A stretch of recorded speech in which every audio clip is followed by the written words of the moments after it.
nouveau bilan lecture et c'est parti. On commence chez Kana avec le 3e et avant-dernier tome de Trapole. J'aime vraiment beaucoup ce titre. Je comprends un petit peu mieux notre protagoniste dans ce tome et sa manière de se comporter. Pour moi, jusqu'ici, tout était illogique, elle s'enfonçait toute seule. Mais finalement, avec ce tome, on apprend un peu mieux à la connaître, à avoir un peu plus d'empathie pour elle. Je dois dire que j'aime beaucoup ma lecture et que je suis très curieuse de voir la finalité en espérant ne pas avoir quelque chose de banal. On va chez Meian avec les 2 premiers tomes d'Anémone flamboyante. Les couvertures sont absolument divines, les dessins aussi sont superbes.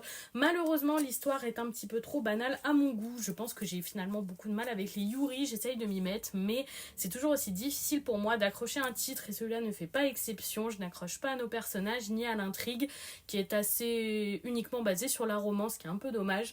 Et voilà, je pense que je ne vais pas continuer ce titre. On termine avec un roman, il s'agit du premier volume de Blackwater, édité chez Monsieur Toussaint Louverture, qui s'appelle La Crue.